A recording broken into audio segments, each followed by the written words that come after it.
বকে যাচ্ছে নিজের মনে। রূপ অবাক হয়ে শুধু ওর দিকেই দেখে চলেছে, অথচ মেয়েটা সমানে বকবক করেই চলেছে। থামার কোনো নামগন্ধই নেই। সত্যি কি মাথার শর্ট সার্কিট হলো নাকি? অবশেষে রিসোর্টের ভিতরে পা দিয়েই পদ্মর মনটা আরো ভালো হয়ে গেল।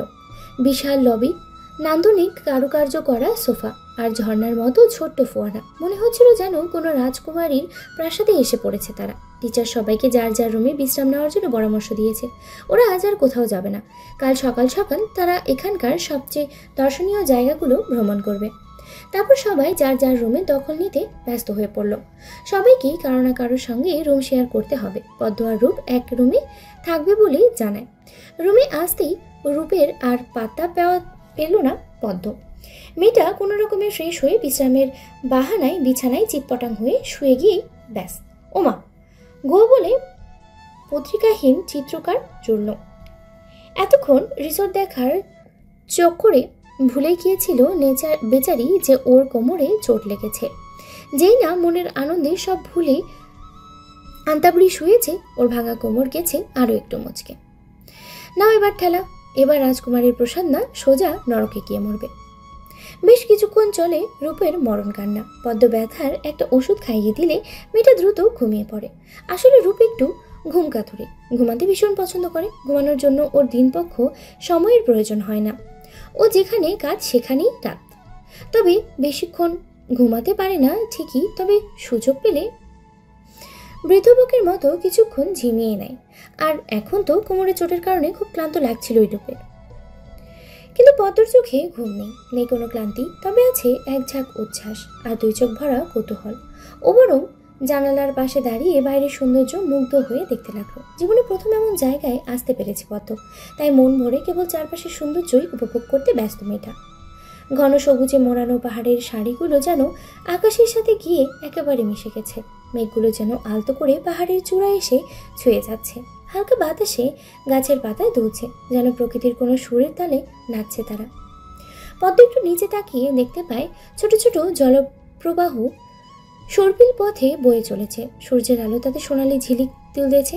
চারপাশে এত সব সবুজের মাঝে পদ্মর মনটা এক অদ্ভুত প্রশান্তিতে ভরে গেল। এই নির্জনতা, এই অপার সৌন্দর্য কেন যেন ওকে জীবনের সব চিন্তাভাবনা থেকে এক ঝটকায় মুক্তি দিয়ে দিল। এক মুহূর্তেই পদ্মর মনে হলো জীবনটা কতটা সুন্দর হতে পারে, তাই না, যদি আমরা মন ভরে এর সৌন্দর্যটুকু পাহাড়ের অপার সৌন্দর্যে অনুভব করতে পারি। এতটাই মগ্ন হয়ে গিয়েছিল যে সময়ের হিসাব হারিয়ে ফেলেছিল। কিন্তু কিছু একটা মনে পড়তেই হঠাৎ পদ্ম বাস্তবের জমিতে আছড়ে পড়ে। বুকের ভেতরটাও যেন সুযোগ পেয়ে ধক করে ওঠে। ও তো মাহাত ভাইকে কথা দিয়েছিল বাস থেকে নামার সঙ্গে সঙ্গেই ফোন করবে। মানুষটা এমনিতেই খুব চিন্তায় প্রকৃতির, তার উপরে পদ্ম একা এসেছে অচেনা এই পাহাড়ি এলাকায়। ফোন না পেয়ে এখন না জানি কতটা অস্থির হয়ে আছে। চিন্তায় অস্থির হয়ে মাহাত ভাই রাগে কেমন গজগজ করতে থাকে। সামনে পেলে পদ্মকে হয়তো তুলে নিয়ে আছাড়ি মারত, যা পদ্ম চোখ বন্ধ করেও কল্পনা করতে পারে। অথচ এখানে এসে সবকিছু সে বেমালুম ভুলেই গেছে। কত কষ্ট করে, কত আবদার করে তবেই তো মাহাত ভাইকে রাজি করাতে পেরেছে পদ্ম। নিরাপত্তা সবার আগে, এই নীতিতেই অটল মাহাত ভাই। কখনোই পদ্মকে একা একা এত দূরে আসতে দিতে চাইতো না। কিন্তু পদ্মর একরোখা মন, পাহাড় দেখার স্বপ্নটা সে এত সহজে ছাড়বে কেন? কত বোঝানো, কত প্রতিশ্রুতি, সময় মতো ফোন করবে, একদম নিয়ম মেনে চলবে, কোনো চিন্তা করতে দেবে না, এসব বলে তবেই তো মাহাত ভাই রাজি হয়েছিল। এখন যদি জানে এত গুরুত্বপূর্ণ কথা ভুলে বসে আছে পদ্ম, তাহলে কি আর পরের বার কোথাও যেতে দিবে মাহাতোকে? উফ পদ্ম, তোর এমন ভোলা মন নিয়ে যে কি হবে? একদিকে পাহাড়ের সৌন্দর্য পদ্মকে পাগল করে দিচ্ছে, অন্যদিকে ভেতরে ভেতরে ভয় যেন কুঁকড়ে ধরছে ওকে। ব্যাগ হাতে তাড়াতাড়ি ফোন বের করে পদ্ম। পর্দায় মাহাত ভাইয়ের নামটা দেখে বুকটা ধক করে ওঠে। আবার কি বলবে এখন? কি অজুহাতে রাগ ভাঙাবে? আঙুল কাঁপছে খানিকটা। কল করার আগের মুহূর্তেই থেমে গেল, যেন ভেবে নিচ্ছে কি বলবে। তারপর সাহস সঞ্চয় করে কল দেওয়ার পূর্ব মুহূর্তে পদ্মর হাতের মোবাইলখানা নিজ গতিতেই কেঁদে ওঠে। আর প্রতিটি রিংয়ের সঙ্গে পদ্মর বুকের ধুকপুকানিও যেন আরো বেড়ে যায়, কারণ স্ক্রিনে জলজল করছে মাহাতের নামটা। মনে হচ্ছে রিংটোন না, ভয় মিশ্রিত আহত নাটকের এক সুর বাজছে ওর কানে। সময় যেন থমকে গেছে। মাহাত ভাই কি খুব রেগে গেছে, নাকি চিন্তায় অস্থির হয়ে অপেক্ষা করছে? পদ্মার বুকটা আরো জোরে ধকপক করে উঠল। পদ্ম ঝাড়ি খাওয়ার জন্য নিজেকে তৈরি করে ফোনটা কানে ধরল। এখনই হয়তো মাহাত ভাই ওকে ফোনের ভেতর থেকেই থাপড়াবে, কিন্তু পদ্মর চরম চমক ভাঙলো নরম কণ্ঠের ধ্বনিতে। হ্যালো ফুল, কি হলো? ফোন ধরতে এত দেরি করলি কেন? জানিস আমার কত চিন্তা হচ্ছিল তোকে নিয়ে। পদ্ম গলা শুকিয়ে এলো। ভয়, লজ্জা আর অনুশোচনায় মিশ্রিত এক অনুভূতি পালে পালে ওকে গ্রাস করে দিচ্ছে। কি করবে এখন? কোন অজুহাত দেখাবে? মনে মনে অনেকগুলো কথা গুছিয়ে নিচ্ছিল সে। আর কতগুলো মিথ্যে, কতগুলো সত্য ভেবে নিয়ে সৃষ্টিকর্তার কাছে মনে মনেই ক্ষমা প্রার্থনা করে পদ্ম ধীর স্বরে বলে, সরি মাহাত ভাই, আসলে হয়েছিল কি, গাড়িটা মাঝপথে কিছুটা সমস্যা পড়েছিল, তাই এখানে পৌঁছতেও দেরি হয়ে গেল। আমি মাত্রই রুমে এলাম, তোমাকেই ফোন লাগাতাম, আর তার আগেই তুমি কল করে ফেললে। পদ্ম সত্য মিথ্যে মিশানো খিচুড়ি বক্তব্য একেবারেই বালিঘোলা জল ঢেলে দিল। মাহাত বলে ওঠে, 1 ঘন্টা আগে তোর ফারিহা মিসের সাথে আমার কথা হয়েছে। সে জানায় স্কুল বাস ঠিকঠাক মতো পৌঁছে গেছে, পথে কোনো ধরনের কোনো সমস্যাও হয়নি। পদ্ম ধরা পড়ে যায় আর তার ঘড়িতেই জিভা কেটে ফেলে। ইস, কি লজ্জা! কথাই বলে না, চুরিবিদ্যা মহাবিদ্যা যদি না পড়ে ধরা। কিন্তু চুরিতেও তো একটা কৌশল থাকা দরকার, আর পদ্ম তো সেই বেগুনি হয়ে গেছে। ওর মুখটা কষ্টে একেবারে লটকে ওঠে। মিনমিন করে সরি বলে পদ্ম, কিন্তু অপর পাশ থেকে কোনো শব্দ আসতে না দেখে পদ্ম এবার সত্যি ঘাবড়ে যায়। মাহাত ভাইকে ওর উপরে রাগ করেছে, নাকি পদ্ম মিথ্যে বলায় কষ্ট পেয়েছে? কথা বলছে না কেন মাহাত ভাই? ওপরের নীরবতা পদ্মকে অস্থির করে তুলেছে। পদ্ম কয়েকবার সরি বলার পরও মাহাদের ওভাবে চুপ করে থাকা পদ্মর মন ব্যাকুল করে তুলেছে। পদ্ম আবারও সরি বলে, কিন্তু মাহাত তখনও কিছু বলল না দেখে মেয়েটা অঝরেই এবার কেঁদেই দেয়। ওর কান্নার শব্দে রূপ লাফ দিয়ে শো থেকে উঠে বসে। আবার কি হলো? কিছু বুঝতে না পেরে ব্যাবলার মতো তাকিয়ে দেখে একবার পদ্মকে। মেয়েটা কাঁদছে, কিন্তু কেন? মাহাত গম্ভীর শ্বাস ফেলে। পদ্মর কান্না সে একদম সহ্য করতে পারে না। জানে এটা ওর ছেলে মানুষই। অভিমানী মনটা সামান্য কথাতেই ভেঙে পড়ে, তাই মিথ্যে বলার বিষয়টা সে সহজভাবেই নেয় আর নরম সুরে বলে, কাঁদছিস কেন সোনা? আমি কি তোকে কিছু বলেছি? পদ্ম ফোপাতে ফোপাতে বলে, আমি আর কখনো এমন করব না, সত্যি বলছি মাহাত ভাই। মাহাত মৃদু হাসলো। ও জানে পদ্ম যতই ছেলে মানুষই করুক, সে তার মাহাত ভাইকে কখনো ঠকাতে পারে না। স্নেহভরা কণ্ঠে বলল, জানি তো আমার ফুল কখনো মিথ্যা বলবে না।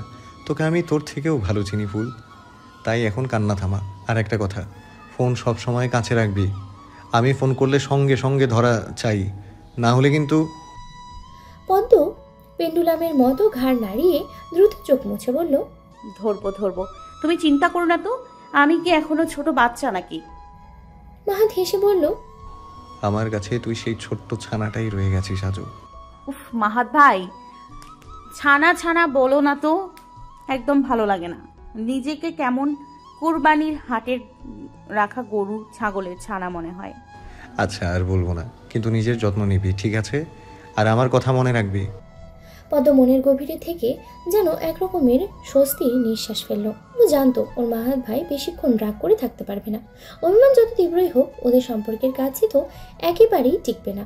এই বিশ্বাস পদ্মর মনে বরাবরই ছিল। আজও তার সেই বিশ্বাসই সত্যি হলো। পরের দিন সকালটা ছিল রোদে ঝলমলে। সফরের প্রথম প্রহরেই দলটি বেরিয়ে পড়ল। শিক্ষকদের তত্ত্বাবধানে শিক্ষার্থীরা একের পর এক নিদর্শন দেখছিল। ইতিহাস আর বাস্তবতার মিলন দেখার এক অন্যরকম অভিজ্ঞতা হচ্ছিল তাদের। বইয়ের পাতায় পড়া ঘটনাগুলো যেন জীবন্ত হয়ে উঠছিল সবার চোখের সামনে।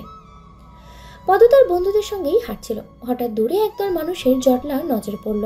গুঞ্জন উঠল ওখানে সিনেমার শুটিং চলছে, আর সেখানে দেশের নায়ক আরশাদ নাকি আসছে। মুহূর্তের মধ্যে মেয়েদের মধ্যে এক উন্মাদনা ছড়িয়ে পড়ল। কারোর চোখে বিস্ময়, কারোর মুখে আনন্দ, কারোর মুখে উচ্ছ্বাস। নায়ককে একবার কাছ থেকে দেখার আশায় সবাই পাগলের মতো ছুটে গেল। কিন্তু পদ্ম সে দাঁড়িয়ে রইল স্থির। ও বরং শুটিং ফেলে পাহাড়ের কিনারায় গিয়ে দাঁড়ালো। শুটিং, সিনেমা, তারকা এসবের কোনো আকর্ষণ ছিল না। ওর চোখে প্রকৃতির চেয়ে বড় কোনো বিষয় নেই। ওর কাছে প্রকৃতির বিশুদ্ধতা সিনেমার আলো ঝলমলে ফ্রেমের চেয়ে অনেক বেশি মোহনীয়। তাই সে নিঃশব্দে পাহাড়ের কিনারায় এসে দাঁড়ালো। দিগন্ত বিস্তৃত সবুজ, নিচে নেমে যাওয়া উপত্যকা, দূরের পাহাড়ের চূড়ায় হালকা মেঘের ছোঁয়া, সবকিছু যেন এক অপার্থিব সৌন্দর্য নিয়ে দাঁড়িয়ে আছে ঠিক ওর সামনে। ও এতটাই মুগ্ধ হয়ে তাকিয়েছিল যে খেয়ালই করেনি কখন যেন একটা ছায়া নীরবে তার পিছনে এসে দাঁড়িয়েছে। এভাবে দাঁড়িয়ে কি দেখছো? গভীর ভারী একটা কণ্ঠস্বর শুনে পদ্ম চমকে উঠল। মুহূর্তেই বিভ্রান্তি পা পিছলে গেল ওর। শরীরের ভারসাম্য হারিয়ে সে এক রহমায় পাহাড়ের কিনারা থেকে নিচের দিকে ঝুলে পড়ল। আতঙ্কে চিৎকার করে উঠল, বাঁচাও! কিন্তু পদ্ম অনুভব করলো ও এখনো পড়েনি। কেউ একজন তার হাত ধরে ফেলেছে, কিন্তু ও নিজে আধখানা ঝুলে আছে শূন্যে। ভয় আর অস্থিরতায় শ্বাস বন্ধ হয়ে আসছিল ওর। তবে সবচেয়ে আশ্চর্যের ব্যাপার, যে তাকে ধরে আছে তার মুখে একটু আতঙ্ক নেই, বরং এক অদ্ভুত ঠান্ডা কণ্ঠেই বলছে, চিৎকার করছো কেন? মরতেই যখন এসেছো তখন ভয় কিসে? পদ্ম স্তম্ভিত। শিরদাঁড়া দিয়ে একটা শীতল স্রোত নেমে গেল তার। আরে মিয়া, আপনি কি পাগল? আমি মরতে আসবো কেন? মরুক আমার দুশ্মন, আমি তো শুধু ওপর থেকে নিচের সৌন্দর্য দেখতে চেয়েছিলাম। আগন্তুক যুবকটা একপাশে দাঁড়িয়ে যেন নিঃসঙ্গতায় হাসলো। এভাবে দেখে মজা পাবে না, বরং হাত ছেড়ে দেই, তাহলে নিচে গিয়ে সময় নিয়ে দেখতে পারবে। ভয়ে কেমন করে শিরদাঁড়া দিয়ে নামতে থাকে। পদ্ম আজ তা হাড়ে হাড়েই টের পেল। সত্যিকারের ভয় গ্রাস করলো পদ্মকে। দৃষ্টি ঝাপসা হয়ে এলো, গলা শুকিয়ে গেল বেচারি।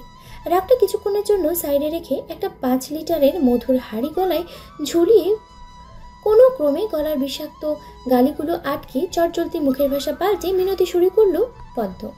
আঙ্কেল প্লিজ, কি করছেন? আমি তো আপনাকে কিছু করিনি, আপনি তো আমার ভাইয়ের মতো, দয়া করে হাত ছাড়বেন না। আরশাদ সরু চোখে তাকায়। এটা আসলে কি চিজ? মাঝে মধ্যে মেয়েটাকে আরশাদের বিড়াল মনে হয়, তখন খুব আদর পায় ওর। কিন্তু কোনো কুলক্ষণে হাত বাড়িয়ে আদর করতে নিলেই কখন যে নিজের নখের আঘাতে সবাইকে জর্জরিত করে দেয় মেয়ে, তা হয়তো কেবল ঈশ্বরই জানে। আসলে পুরোটাই তার মর্জির উপরে নির্ভরশীল। আরশাদ দীর্ঘশ্বাস ফেলে টকটক করে দুপাশে মাথা নেড়ে হাতের আঙ্গুল আলগা করার ভান করেই পদ্ম পুরোপুরি ভয় পেয়ে যায়। আরে কেউ আছেন? বাঁচান! এই শয়তান অসভ্য বদমাস আমাকে ফেলে দেবে। আমি মরতে চাই না, এখনো আমার অনেক কিছু দেখার বাকি। কিন্তু এতেই যদি বিষয় শেষ হতো তাহলে তো হয়েই যেত। কিন্তু আরশাদের কপাল বিস্তৃত সাহারা মরুভূমির মতো ফাটা। তাহলে এত সহজে কি করে মুক্তি মিলবে? বরং তার দুর্ভোগ মাত্রই শুরু। তাই তো আরশাদকে অবাক করে দিয়ে আর এক মুহূর্ত দেরি না করে পদ্ম আকাশের দিকে তাকিয়ে কাতর কণ্ঠে বলল, আল্লাহ, আমাকে উঠিয়ে নিও না, আমি এখনো মরতে চাই না, একটু দয়া করো, আমার পাপ অনেক, আমাকে আরো একটু সুযোগ দাও, যেন পুণ্যের পাল্লাটা একটু ভারী করতে পারি। বুকের মধ্যে টিপ টিপ শব্দ, আতঙ্ক জমে আছে কণ্ঠে। নিজেকে বাঁচাতে মরিয়া পদ্ম এবার আরো করুণ স্বরে বলে উঠল, আমি আর কখনো পাহাড়ে আসবো না। মাহাত ভাই, তুমি কোথায়? বাতাসের মধ্যে তার চিৎকার ভেসে যেতে লাগলো, আর তার অর্ধেক দেহ তখনও পাহাড়ের কিনারায় পেন্ডুলামের মতো ঝুলেই ছিল। হঠাৎই পানির ছিটকে মুখে পড়তেই চোখ খুলে দেখল সবাই ওকে ঘিরে দাঁড়িয়ে আছে। পদ্ম সবাইকে দেখলো, তারপর নিজের অবস্থা বোঝার জন্য আশেপাশে তাকালো। না, ও মরেনি, ও তো জমিতে হাত পা ছড়িয়ে বসে আছে। কিন্তু ও এখানে এলো কখন? আর এই বদমাস বেটা কোথায় গেল? একটু আগেই তো ওকে পাহাড় থেকে ফেলে দেওয়ার প্ল্যান করছিল, একটু সময়ের মধ্যেই হাওয়া হয়ে গেল। আগেই বলেছিলাম এই মেয়ে একটা বিপদ, কিন্তু প্রিন্সিপাল স্যার আমার কোনো কথা শুনলেন না। দেখলেন তো, আসতে না আসতেই তার নাটক শুরু হয়ে গেল। একটু আগে পদ্মর বিকট চিৎকারে সবাই ছুটে এই দিকে আসে, আর এটা দেখে পদ্ম মাটিতে গড়াগড়ি খাচ্ছে আর উম্মাদের মতো বাঁচাও বাঁচাও করে চিৎকার করছে।